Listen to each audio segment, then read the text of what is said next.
মানিকগঞ্জের সিঙ্গারে বিদেশি পিস্তল, ইয়াবা ও নগদ টাকা সহ 2 জনকে আটক করেছে সিঙ্গার থানা পুলিশ। শনিবার রাত 11টার দিকে সিঙ্গার পৌর এলাকার গোনাপাড়া মহল্লা থেকে তাদের আটক করা হয়। রবিবার সকালে সিঙ্গার থানার অফিসার ইনচার্জ মোহাম্মদ জাহিদুল ইসলাম জাহাঙ্গীর পিপিএম বিষয়টি নিশ্চিত করেন। আটককৃতরা হলেন ঢাকা জেলার কেরানীগঞ্জ থানার কলাতিয়া নিশানবাড়ি এলাকার মৃত জহিরুল ইসলামের ছেলে মোহাম্মদ শাহিনুর ইসলাম, একই জেলার ধামরাই থানার কালামপুর মধ্যপাড়া এলাকার মোহাম্মদ মোতালেবের ছেলে সুমন মিয়া। থানা পুলিশ ও স্থানীয় সূত্রে জানা যায়, উপজেলার বড় বাঁকা এলাকার মাদক কারবারি কোহিনুর ইসলাম ওরফে কোহিন নিকট থেকে উপজেলার স্বাস্থ্য কমপ্লেক্স এলাকায় বহিরাগত শাহিন ও সুমন ইয়াবা ট্যাবলেট বিক্রি করতে আসে।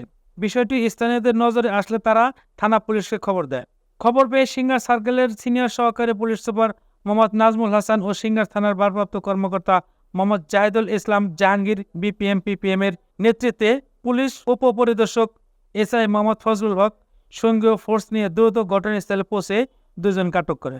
পরে তাদের দেহ তল্লাশি চালিয়ে তাদের কাছে থাকা 298 পিস ইয়াবা ট্যাবলেট, নগদ 15,850 টাকা উদ্ধার করেন। এ সময় স্থানীয় মাদক কারবারি কোহিনুর পালিয়ে যেতে সক্ষম হয়। আটককৃত 2 জনকে ব্যাপক জিজ্ঞাসাবাদে তাদের তথ্য অনুযায়ী উপজেলার বড়বাঁকা দক্ষিণপাড়া সরস মার্কেট সংলগ্ন জৈনুক আব্দুল হাকিম ওরফে হাকির বাড়ির পূর্ব পাশে ঘাস খেতে তাদের লুকিয়ে রাখা একটি বিদেশি পিস্তল উদ্ধার করা হয়।